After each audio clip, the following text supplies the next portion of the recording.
What's up, guys? Tomorrow we have a track event and I'm going to be driving the B16 CRX tomorrow.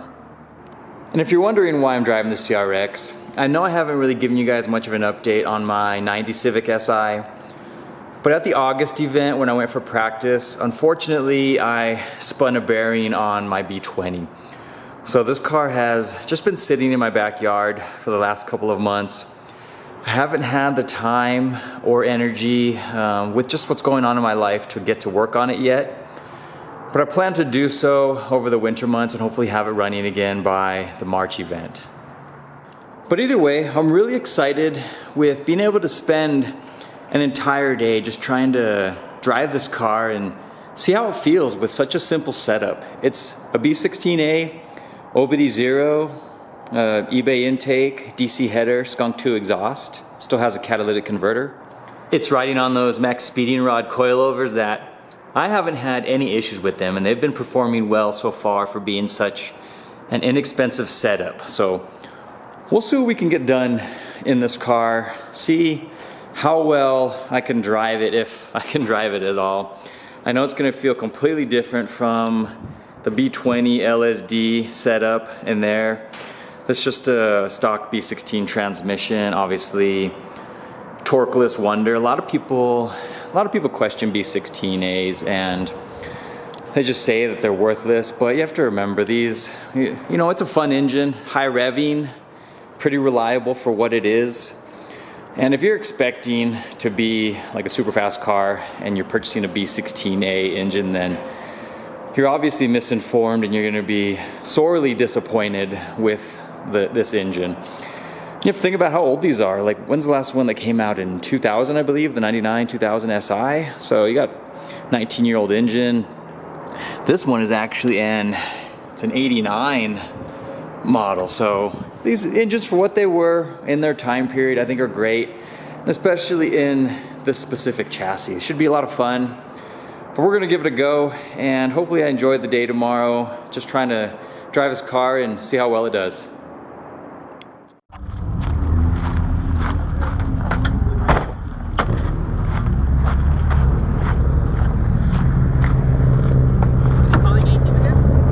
Yeah, we're up. Do you want to go?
And after that track day, guys, this car is a lot of fun. Man, that B16 feels really good.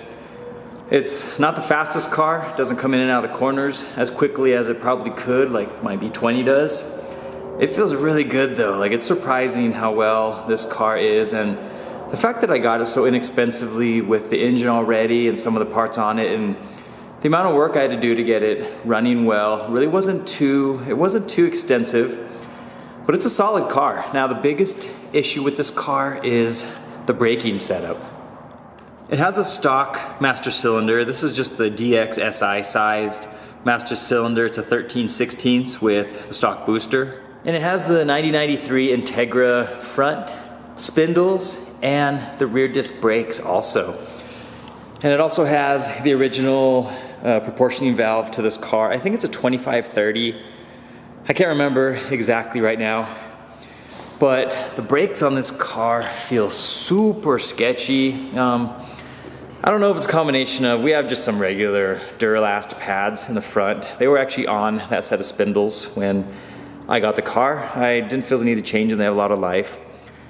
But it could definitely use an upgrade. And one thing I noticed, you see how this wheel sits a little further back in the wheel well? Something in there is throwing off the caster a little bit, which needs to be fixed.